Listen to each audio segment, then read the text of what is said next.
stupid shit I made my dad do, part 3. Because he will, and he did. Okay, so at the time I'm working at CFS. That's Child and Family Services, for those who don't know. And I live in Manitoba Housing, which is a subsidy government program for lower income families. So as you might determine, there are clients of CFS within the parameter of where I reside. So it's a bit of a conflict of interest sometimes, but you work with it. So anyway,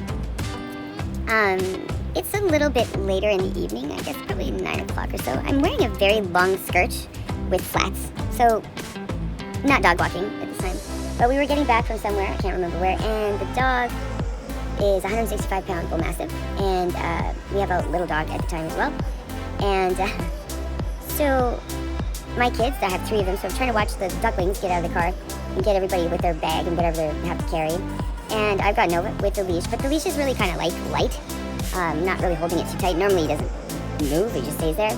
But this particular time, he happened to see a cat.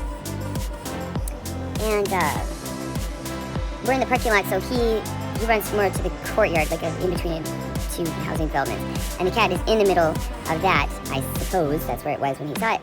And he's like really, really into that, like loves to chase cats. It's his thing.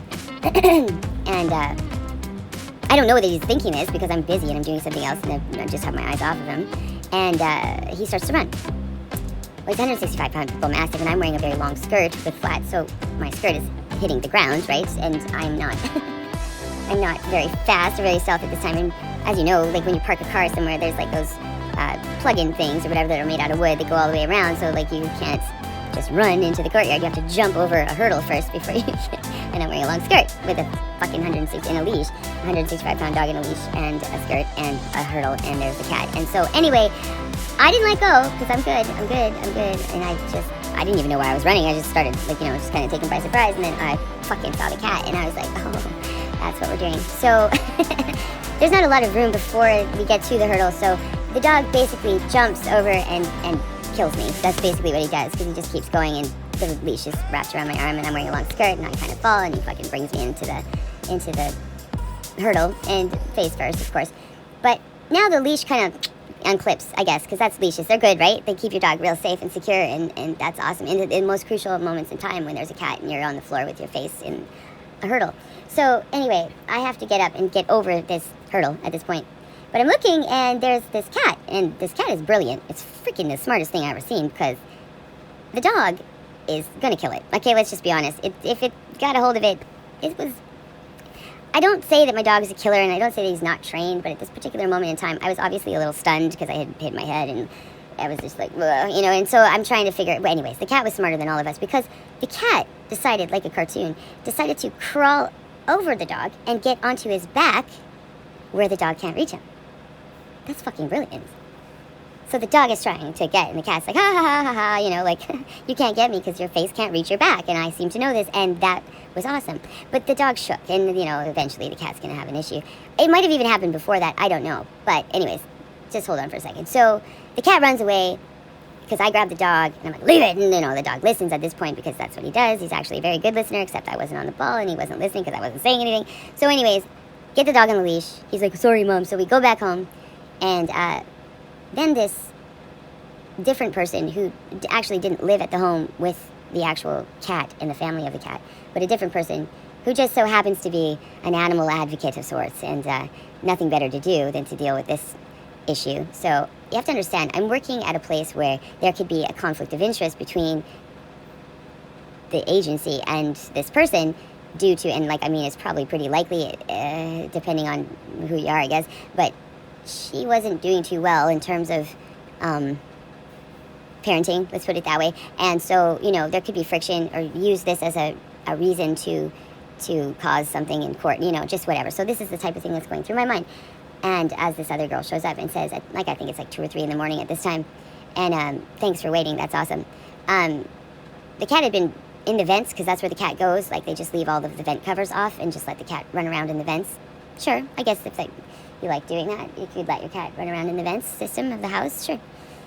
I don't know if that's a great idea, but anyways, they did it. And so the cat was hidden for quite many hours. So when they did discover the cat, and the cat came out finally, its leg was protruding out, like the bone was coming out of the cat's skin and fur. And it was a pretty sad fucking thing to see. So that cat had been dealing with that for several hours at this point, like lots of hours. And I've got to hand it to cats, man. They're pretty smart. But the dog didn't bite the cat. Probably would have bit the cat, but he didn't bite the cat. Maybe it wouldn't have been the cat. I don't know. But anyways, he's heavy. So he landed on the cat's leg, obviously, when the cat and him were jumping around and doing whatever. And the cat being a cat, and like their bones, I'm sure that they're hollow. I don't know if I'm right about that, but they're very light, I'm sure. Because like you could probably stick some feathers on a cat and the thing would just fly away. I'm sure of it. Ever picked up a cat? They're not very heavy unless they're fat, right? So I think they have hollow bones. But anyway, that could be true. Isn't it true? I don't know. We should look it up. But anyways, so this bone, well, no, I could have looked at it. Well, I guess it wasn't hollow, because when I think about it, the cat's leg was pretty solid, but it was coming through the thing. It was a bad break, okay? And it was not going to heal on its own, I tell you that much. And this woman, of course, doesn't have the money for her own animal, even though her cat shouldn't have been out without a leash either. So it's a 50-50 kind of situation. Legally, I mean, I had every right to just say, go fuck yourself. But I didn't want to do that, considering, I valued my job, and I didn't want it to be a problem, and I don't know why I thought it would be a bigger, probably wouldn't even matter. But anyway, so it's 3 a.m. What are we going to do? Like, what the why didn't you tell me this, like, earlier or something? Or why don't we just wait till the morning? I don't know, whatever. So this very do-gooder, I must say, high as all get out on crack lady who was hanging around with the person that was dealing with these cat issues tells me the children love the cat so much, and they would just be devastated, because I'm like, okay, well, what do you want me to do? Like, what are we going to do? It looks bad. I volunteered in a vet clinic for a little while, and I have to say, a break like this is pretty traumatizing, and it's a bit, like, I don't know, they can go into shock. The cat was definitely in shock, and they can die from that. So we have to get to the vet now. So I call my dad, because I don't have the money on me, of course, right? And, yeah, it's coming, though. It's going to be, like, I pay him back. I did. But I have, like, what you would call, like, a fund for once the animals hit $5,000 in their lifespan, or that's it. That's all I'm spending on you medically or whatever. So you get that much, and that's your chunk. And if you go through that, well, fuck you. Then you're going to just end up with nothing at the end of it, because you're a dog and you're a cat and whatever. I'm not spending more than that on your life. So anyway, I know that sounds terrible, but usually they don't even deal with that. It's like a euthanasia at the end of their life, and that's the end of it. So it's not even a big deal. Actually, $5,000 is generous. When you get down to it, it's really a lot of money, because would you? I don't think so. Most people won't. But anyway, so so I call my dad at 3 a.m. I said, Dad, I got to take this cat that Nova stepped on and broke its leg to the vet. Can you come with me, because I can't drive it by myself? And also the kids, well, Stephanie was old enough to stay home with the 2 younger ones while we trekked over to Pembina Vet Clinic, which is like on the other side of the city, because it's the only emergency city, like, our thing open, right? So we take the cat, we're about to get in the car, and this animal enthusiast jumps in the car, and I'm like, oh, are you coming with us? That's not, okay, fine, come with us. So that's fine. So I can't even remember who she was, what her name was. I met her that day, and I'm like, I hope she's okay. She doesn't try to hurt my dad or anything. But anyway, so we get in the car, and she's talking, and like, I don't even know what she's talking about, to be honest. It doesn't make any sense. But we get to the place, and the vet is there. And she's not helping my case with the vet, because, the vet's looking at me like, who the hell are you? And why are you with this person? Because you could clearly tell something was going on with this person. And it didn't give me much credibility. Let's put it that way. So I think the vet was, like, geared to charge more than they normally would, because maybe they thought we deserved it or something. I don't know. I'm trying to separate myself from this person, because what I really want to do is get a diagnosis on this cat without all of the sentimental bullshit that this woman is putting into play. I find out that the cat is, like, I don't know, like, really old. Like, not even, like, young. It's, like, probably, I don't know. She said since one of the kids was really small. Since one of the kids was really small, I'm saying, like, so this cat's, like, at least 11 or 12 years old, right? And she's like, yeah, something like that. What the fuck are we doing here? So anyways, I'm like, okay, well, I'm just going to go talk to the vet and whatever. And the vet's like, it would require, an amputation. Okay, so what does that cost? Well, they said, but you could put a pin in it. We would probably do that first. Well, then why didn't you just say that? So, yeah, this will cost about, I think they said somewhere upwards of $3,000 for a 12-year-old cat that they let run in the vents and they don't look after. And likely, well, I'm not going to get into what I thought was going to go on with the children as it was, but anyways, at the end of the day, what choice do I have? This little one is, like, watching me every move. So I call the person that owns the cat, that should be really making the decision on this whole situation, not this neighbor. Who are you anyway? What are you doing here? Why are you this advocate for the cat? I don't understand your position here. Is it your cat? No, it's not your cat. Do you live in that? No, you don't. Do you know the cat well? Well enough. Why didn't you stop it from going in the vents and playing outside when it should be outside? I'm just saying, whatever. I'm not even going to get into a lot of this. But anyways, she was not a bad person, per se. But she would never spend $3,000 on a cat. Let me just assure you this. She wouldn't have $3 to spend on this cat. She probably would have stepped on its head and let it there because honestly, or tried to fix it herself. Maybe that's the kind of human. Maybe she would have learned on YouTube how to fix the brake and pin the thing herself or something like that. Maybe she was that fucking into cats or into like life or something with animals and just didn't want to see anything bad happen to it. The best freaking possible outcome for this animal would be to put it out of its misery. That's what's needing to be done at this point in time because we all know not everyone has a Glenn. I had a Glenn. And Glenn lends me money when I need it. And I pay him back the $3,000 that I'm owing this freaking vet bill. I just started this job that I was working at not far from that time. And I was just really wanted to do a good job and didn't want to have any kind of problems or backlash or crazy stuff. And there was always so much talk about how stuff melted into the pots of, like, bit people on the ass type of thing. And I was like, fuck, this is one of those things. And I didn't want to have one of those things. And I was just, like, really worried about my job. And I was telling my dad about a job. And he was like, yeah, that sort of makes sense. And so anyways, I said, what can I do about this? And he said, well, I'll lend you the money. But he's like, what the fuck are we doing this for? Like, seriously, what are we doing for this cat? Why are we doing this for, like, a geriatric cat? I didn't want to tell him about the rest of it because, like, if you only knew why, it's not a good idea to continue this in any way, shape, or form. Anyhow, it's really silly. But anyway, so I'm on the phone with the owner of the cat, and I'm saying, okay, here's the deal. This is what I want to propose to you. I said, look, I will pay for the euthanasia today, and we can go, and me and your kids, whatever, we'll get a ride. We'll go and pick out any cat you want from anywhere, any pet you want, for that matter, like anything.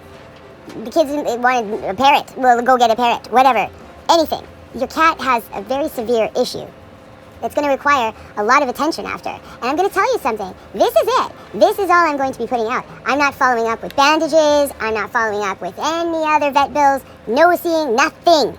Nothing. When I'm done with this, I'm done. I'm not doing any more. We have two options. There's an amputation, which is a little cheaper. Not much, but a little. And we also have the pins, which is an amazing feat of a person wouldn't cost this much. But because it's an emergency 3 a.m, it's like we could live in the States and you could literally have the best hospital and the best place. They still wouldn't charge this much. And that's saying a lot because the States charges $95 for a Band-Aid. So I'm just saying, it's a lot of money, okay? So she doesn't care. She doesn't give a shit about what kind of money is being spent or what has to be done. But the children, we can't get another cat. What do you mean? What do you mean? We can put it down right now. I'll bring a cat. I'll bring one with me. They won't even know the difference. We'll just get an old geriatric cat that looks like your cat. They won't even know. We'll put it in the vent and no one will know the difference. It's the vent cat. Just put it in. Maybe just say that the heat was on and it looks different now or something. I don't know, something. Your kids don't seem to really. Anyway, so yeah. So I said no. I'm not gonna. And I made it clear with my father, and I made it clear with her, and I made it clear with the crackhead that came with us.